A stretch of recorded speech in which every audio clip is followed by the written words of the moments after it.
আজকে চলো তোমাদের সাথে এই মেকআপ লুকটার আই মেকআপটা কীভাবে করেছিলাম সেটাই ডিটেলস ভিডিও শেয়ার করব। সবার ফার্স্টে খুব ন্যাচারালি কিন্তু আইব্রোসটা আমি ড্র করে নিয়েছিলাম। এরপর একটা লাইট কালারের কনসিলার শেড দিয়ে দেখো আই বেসটা রেডি করে নিচ্ছি, খুব ভালো করে সেটাকে ব্লেন্ড আউট করছি। লাইট কালার ইউজ করলে কিন্তু তোমরা যে সমস্ত শেডসগুলো এরপর ইউজ করবে আই মেকআপের ক্ষেত্রে সেই শেডসগুলো কিন্তু খুব ভালোভাবে কিন্তু বোঝা যাবে।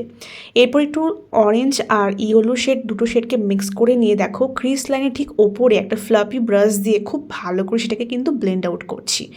এরপর একটা লাইট ব্রাউন শেড নিয়ে আউটার কর্নারে আইজের জাস্ট আউটার কর্নারে সি শেপে দিয়ে সেটাকে আবারও খুব ভালো করে ব্লেন্ড করছি ফার্স্ট কালারের সাথে।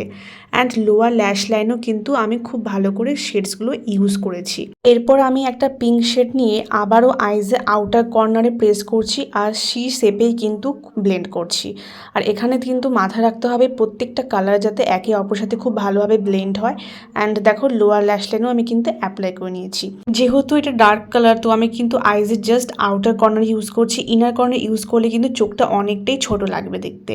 এরপর আমি হাফ কাট ক্রিজ করবো, বাট কোনো রকম কনসিলার ইউজ করছি না, জাস্ট হোয়াইট শেড নিয়েছি একটা আইশ্যাডো প্যালেট থেকে অ্যান্ড ছোট্ট একটা ফ্ল্যাট ব্রাশে নিয়ে সেটাকে হাফ কাট ক্রিজের মতন করে ব্লেন্ড করছি।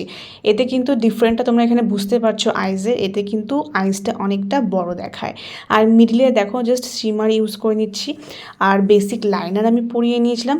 মাস্কারাটা অ্যাপ্লাই করে ফলস আইল্যাশ পরিয়ে দিয়েছি। যারা চাইছো আমার কাছে সেলফ মেকআপ ক্লাস করতে, নিজেদের মেকআপটাকে আরও অনেকটা বেশি ভালোভাবে শিখতে, তারা কিন্তু অবশ্যই আমার নেক্সট ব্যাচে জয়েন করতে পারো এরকম অনেক নতুন নতুন টেকনিক শেখার জন্য।